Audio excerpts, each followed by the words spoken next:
วันนี้มาเฮ็ดบุญอยู่ที่วัดปานาคูนเนาะมาพร้อมด้วยญาติพี่น้องหลายคนเลย มีทั้งครอบครัวของเขาเนาะแล้วก็ครอบครัวป้าแล้วก็ครอบครัวของเสี่ยวพอเนาะอันนี้คือเครื่องที่เขาประกอบอะไรเปิดของเขาเนาะมาเป็นเครื่องปรุงของเขาเลย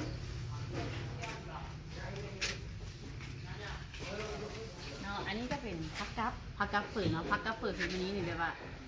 งานไหนงานนั้นต้องจัดติ่งเนาะบ่มีว่าเอาน้อยนึงอันนี้เขาจัดติ่งให้เลยน้องปรุงเขาจะที่2 วันเนาะเพราะว่าเพื่อว่าคู่บ่าเพิ่นจะได้ถึงได้ง่ายเนาะของครอบหลายบอลอันนี้เขาเป็นอันนี้เอาของวันเขาเนาะยูนี่สลายเพิ่นจะเป็น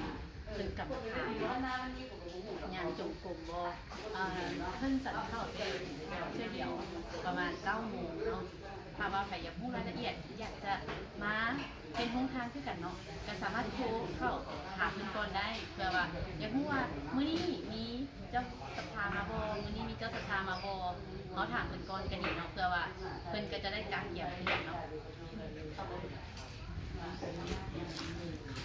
เขาไปถามแม่ก่อนเนาะเขาไปถามแม่ก่อนเพิ่นพากันเฮ็ดซ่อมกระดูก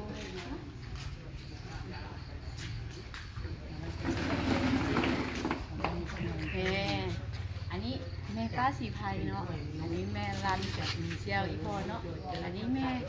มื้อนี้พวกเขาก็มาเกี่ยงแต่เช้าเลยเพื่อว่าให้ทันการกับเพิ่นสั่นเข้าเนาะเยี่ยมเอาผ้าเข้ามาไว้นั่นผ้าเข้าอยู่หลังบ้านพูดเลยว่าเครื่องปรุงเด็กป้าโอ้ยเจ้าปรุงเส้นถ้วยโลก เบิ่งเนี้ยผิด ถ้วยอาหารหน้าเขาอันนี้กันไม่วันเนาะ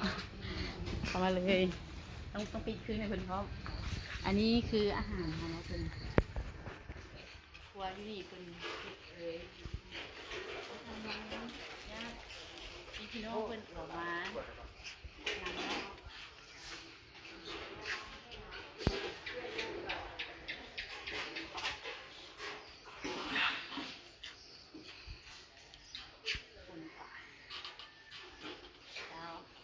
อย่าลืมเด้อถ้าใครยังไม่เฮ็ดบุญเนาะก็โทรเข้ามาถามเพิ่นก่อนได้ว่า